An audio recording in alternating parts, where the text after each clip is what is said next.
এই গল্প এক দম্পতির, সোফি আর নোল্যানের, যারা কয়েকদিনের জন্য জঙ্গলের মধ্যে এক দূরবর্তী কেবিনে থাকতে এসেছেন। আসার কারণ নোল্যানের তাজের জন্য। নোল্যান একটা ম্যাগাজিনে খাবার লেখক, আর তার একটা নতুন আর্টিকেল লিখতে হচ্ছে হান্টিং নিয়ে। মানুষ কিভাবে নিজের খাবার জোগাড় করত। হান্টিং নিয়ে আর্টিকেল লেখার জন্য নিজের হান্টিংয়ের অভিজ্ঞতা দরকার ছিল, তাই সে এখানে এসেছে। সে একটা শহুরে ছেলে, কিন্তু সোফি এখানে বড় হয়েছে। সে এক দারুণ হান্টার। তার বাবা তাকে ছোটবেলায় সবকিছু শিখিয়ে দিয়েছিল, কিন্তু সে নোল্যানের সঙ্গে শিকার করতে যাবে না, কারণ তার একটা কারণ আছে। যখন সে অতীতে একবার শিকারের জন্য গিয়েছিল, তখন সেই সময় সে একটা হরিণ পেয়েছিল, আর শিকারী হিসেবে সেটাকে মারার কথা ছিল। কিন্তু হরিণের চোখে তাকিয়ে হঠাৎ সে বুঝতে পারেনি কি হলো, সে ওই হরিণটাকে ছেড়ে দিল। বরং সেই দিন থেকেই সে শিকার করা বন্ধ করে দিল, আর ননভেজ খাওয়াও। ওই হরিণটার চোখেই তার পুরো জীবন বদলে গেল। তো এখন সে তো আর শিকার করতে যাবে না, আর নোল্যান একাও যেতে পারে না। তাই সোফি তার শৈশবের বন্ধু কাইলকে ডেকেছে। কাইলের পেরেন্টসের সঙ্গে শুরু থেকেই সমস্যা ছিল, তাই কাইল বেশিরভাগ সময় সোফি আর সোফির বাবার সঙ্গে সময় কাটিয়েছে। এই কারণেই কাইলও একটা ভালো শিকারী, সোফির মতো না হলেও বেশ ভালোই। সে নোল্যানকে গাইড করবে। কাল সকালে সবাই শিকারের জন্য বেরোবে। তার আগে কাইল নোল্যানকে তীর চালানো শেখায়, কিন্তু সেটা তো এমন কাজ না যে কয়েক ঘন্টায় শেখা যায়।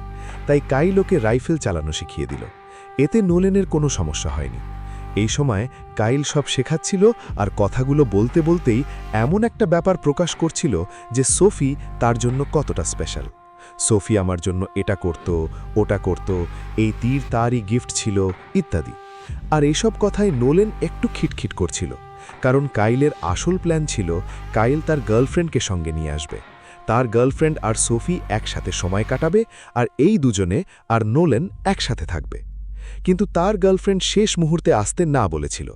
এখন সারা সময় সে সোফির সঙ্গে কাটাচ্ছে, আর নোল্যান একদিকে একলা বসে আছে।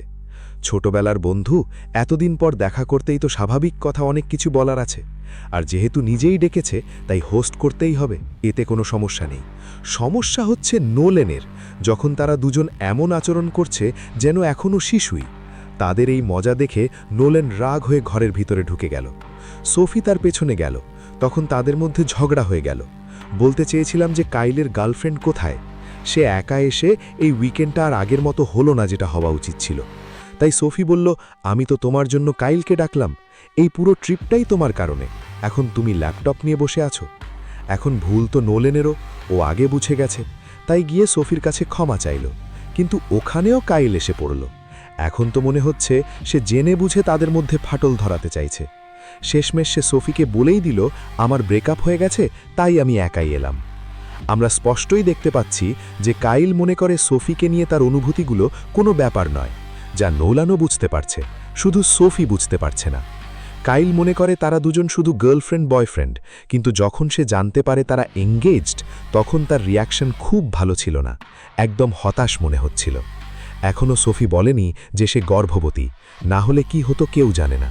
সে তো এঙ্গেজমেন্ট নিয়েই সোফির মনে সন্দেহ ঢুকাচ্ছে। রাত যত বাড়ছে, পরিবেশও তত টেন্স হয়ে উঠছে। কাইল আর নোল্যান দুজনেই মদ খেয়ে মজলিস আলাদা লেভেলে যাচ্ছে। সোফি তখন বেশ সিরিয়াস হয়ে গিয়েছিল, তাই সে ঘুমোতে চলে গিয়েছিল।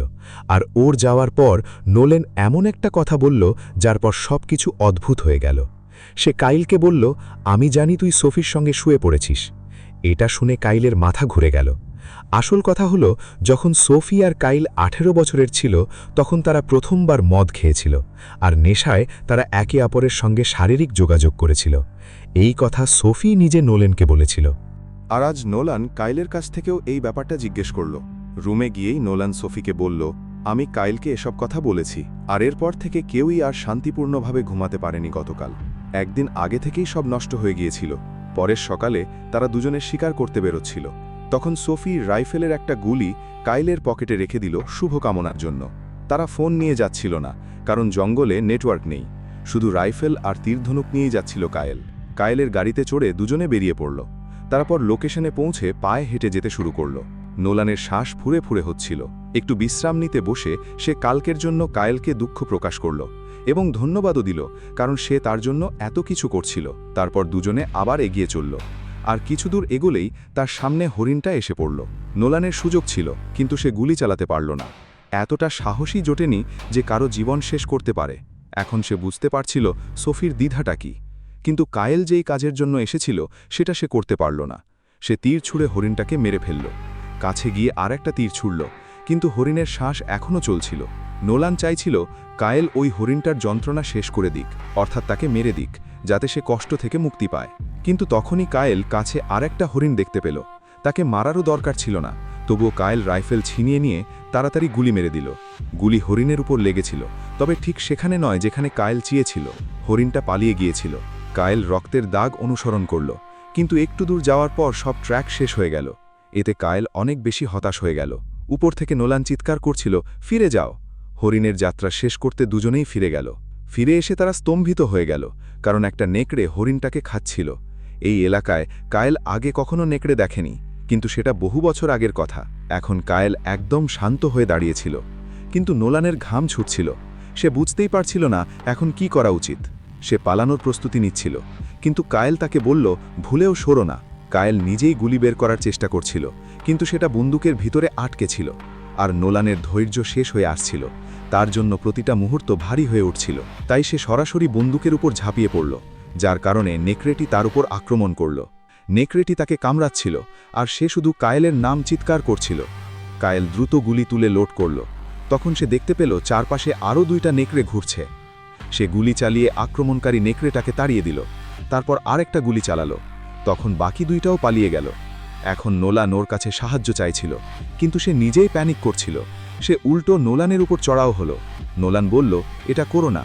হয়তো কায়েল ওর যন্ত্রণা শেষ করতে চাইছিল, কিন্তু নোলান যখন মানা করল, কায়েল কোনো সাহায্য না করে চুপচাপ ওকে কষ্টে ছেড়ে সেখান থেকে পালিয়ে গেল। নোলান অনুরোধ করতে থাকল, কিন্তু সে থামল না। দৌড়ে সে গাড়ির কাছে পৌঁছল। তারপর গাড়ি নিয়ে সরাসরি সোফির কাছে গেল। এত কাছ থেকে মৃত্যুকে দেখে তার হাত পা কাঁপছিল। উপর থেকে নোলানের যে অবস্থা হয়েছিল সেটা তার চোখের সামনেই ঘুরপাক খাচ্ছিল। আর এখন তো সোফিকেও জবাব দিতে হবে। কি বলবে সেটা বুঝতে পারছিল না। যেমনি তেমনি সাহস করে সোফির সামনে গেল আর বলল, নেকড়েরা নোলানকে ছিঁড়ে ফেলল। আমি বাঁচানোর চেষ্টা করেছিলাম, কিন্তু ততক্ষণ পর্যন্ত অনেক দেরি হয়ে গিয়েছিল। তার কথা শুনে সোফিরও মাথা ঘুরে গেল। মনের মধ্যে অনেক কিছু চলছিল, কিন্তু সে শুধু একটাই জিজ্ঞেস করল, নোলান বেঁচে আছে নাকি? কায়েল বলল, জানা নাই। সে বাঁচানোর চেষ্টা করেছিল, কিন্তু সে বাঁচাতে পারেনি। তার কারণে সোফি ওর সঙ্গে ঝগড়া করতে পারত, কিন্তু এত সময় ছিল না। ছুরি, কম্পাস আর তীরধনুক নিয়ে সে ক্যাবিনেটের দিকে গেল। নিজের বাইক নিয়ে ও নোলানকে খুঁজতে যাচ্ছিল। তখন কায়েল বলছিল, আমি আর ওই জায়গায় যাব না। তখন সোফি বলল, যেতেই হবে। তুই তো বলবি ওকে কোথায় রেখে এসেছিস। তাই বাধ্য হয়ে কায়েলকেও সাথে নিয়ে যেতে হলো। লোকেশনে পৌঁছতেই সোফি পুরো এলাকা খুঁজতে শুরু করল। যদিও এই লোকেশনটা একটু আলাদা মনে হচ্ছিল। এদিকে নোলান অসুস্থ অবস্থায় পড়েছিল, আর হঠাৎ হুঁশে আসতেই কম্পাসের সাহায্যে লাফালাফি করে এগোতে শুরু করল। সে সাহস হারায়নি। ভাবল, এত সময় পেছন হয়েছি তো আর কবে। নড়তেও ব্যথা হচ্ছিল। বাঁচতে পারবো না, নেকড়েরা তো খেয়েই ফেলবে। তাই প্রাণ দিতে পড়ে থাকাই ভালো। এটা সে ভাবেনি, বরং উঠল আর সামনে এগিয়ে চলল। এদিকে ওরা দুজনে ঘুরে ঘুরে সেই হরিণের কাছে পৌঁছল যাকে কায়েল গুলি করেছিল। হরিণটা দেখে সোফির মনে অনেক প্রশ্ন জাগল, কারণ কায়েল বলেছিল, আমি লক্ষ্যভ্রষ্ট হয়েছিলাম। এখন সোফির মনে হচ্ছিল কোনো নেকড়ে ছিলই না। কায়েলই হয়তো নোলানের সঙ্গে কিছু করেছে।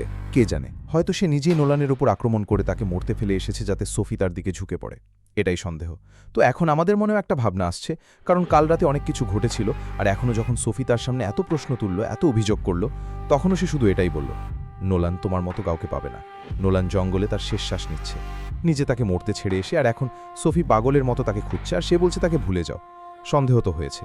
এখন সোফি বেশি ঝগড়া করল না, তার মুখে একটা জোরালো থাপ্পড় মেরে সে এগিয়ে গেল। এরপর সে দেখল নেকড়ের পায়ের ছাপ, যা স্পষ্ট করে দিল নেকড়ে সত্যিই আছে। কাইল সত্য বলছিল। যাক, ওদিকে সে এগিয়ে গেল। পথে নোলান অসুস্থ অবস্থায় পড়েছিল, কিন্তু বাইকটা এত দ্রুত ছিল যে ঠিক সময়ে ব্রেক দিতে পারেনি। বাইক সরাসরি নোলানের উপর উঠে যাচ্ছিল। তাই সোফি বাইকটা সাইডে ঘুরিয়ে দিল, যার ফলে বাইকটা এক গাছে ধাক্কা মেরে ক্র্যাশ করল, আর সোফি অনেক দূর এসে পড়ল। ওইদিকে কাইলও তার পথে ছিল। তখনই গাড়ির ফুয়েল শেষ হয়ে গেল। তার কাছে ফুয়েল ক্যান ছিল, তাই সে গাড়ি থামিয়ে ফুয়েল ভরতে লাগলো, কিন্তু তখনই সামনে একটা নেকড়ে এসে পড়ল, যার কারণে ক্যানটা নিচে পড়ে গেল। রাইফেলে গুলি ছিল না, তাই সে তীর ধনুকে নেকড়েকে তাড়াচ্ছিল, কিন্তু নেকড়ে বেশ দ্রুত ছিল। সে কাইলের উপর আক্রমণ করল। হঠাৎ আরেকটা নেকড়ে এলো যা সরাসরি তার ঘাড় ধরে ধরছিল। তখন কাইল ছুরি চালিয়ে দুজনকেই তাড়িয়ে দিল, কিন্তু তখন পর্যন্ত নেকড়েরা তার বেশ ক্ষতি করে ফেলেছে। কাইল আর চলতে ফিরতে পারছিল না। উপর থেকে নেকড়েরা তার চারপাশে ঘুরছিল। তখন কাইল মনে করল সেই লাকি গুলি যা সোফি তার পকেটে দিয়ে গিয়েছিল। কাইল গুলিটা বন্দুকে লোড করল, আর যখন নেকড়েরা আসছিল তখন সোফি ঠিকমতো সচেতন হয়নি। হঠাৎ করে একটা নেকড়ে ওর ওপর ঝাঁপিয়ে পড়ল। সোফি তখন চাকু বের করল, কিন্তু আঘাত করতে পারার আগেই সে ঢালানের ওপর দিয়ে গড়িয়ে পড়ল। এতে ওর অবস্থা আরও খারাপ হয়ে গেল। কিন্তু এক জিনিসেও একটু মন দিল, সেটা ছিল তার ডান হাত, যা ভেঙে গিয়েছিল। অর্থাৎ সে আর তীর ধনুক চালাতে পারবে না। তবে এই অবস্থাতেও সে সাহস করে কোনোই সাহায্যে উঠে গেল। উপরে উঠে দেখে নেকড়েটা মরা পড়ে আছে, আর হাতে ছিল চাকু। সঠিক জায়গায় ছুরিটা লেগে গেল, আর সে ছুরি নিয়ে এগোতেই ছিল। ঠিক তখনই পিছন থেকে আরেকটা এলো। এখন সে তীর ধরতে পারবে না, তাহলে কিভাবে ছুড়বে? সে বড় শান্তভাবে তার পা দিয়ে সহায়তা নিয়ে হাতটা ফিক্স করল, তারপর তীর ছুড়ল। কিন্তু নেকড়েটা বুঝল না। এখন নেকড়েটা তাকে খেতে শুরু করল। তখন সে ছুরি তুলে নিয়ে তার ভিতর ঢুকিয়ে দিল। তারপর নেকড়েটা দূরে পালালো। এরপর এগিয়ে গিয়ে সে বাইকটায় গেল, যা চালানোর মতো আর ছিল না। এভাবে হেঁটে হেঁটে সে নোলানের কাছে পৌঁছালো, যিনি নিজেও মৃত্যুর সঙ্গে লড়াই করছিলেন। তার শ্বাস এখনও চলছিল। তাকে সহায়তা দিয়ে সে এগিয়ে নিয়ে গেল। কাইল মরা পড়েছিল, নেকড়েরা তার অর্ধেকের বেশি দেহ খেয়ে ফেলেছিল। মুখটা তো অনেকটাই নষ্ট হয়ে গিয়েছিল। সেখান থেকে সোফি ক্যান নিয়ে কাইলের গাড়িতে ফুয়েল ভরল, তারপর নোলানকে পিছনে বসিয়ে জঙ্গলের বাইরে চলে গেল। আর এভাবেই মুভিটা শেষ হলো। তোমরা সিনেমাটা কেমন লাগলো আর এর থেকে কি শিখলে কমেন্ট করে জানিও। ভিডিও ভালো লাগলে লাইক দিতে ভুলো না, আর এমন আরও ভিডিও হবে।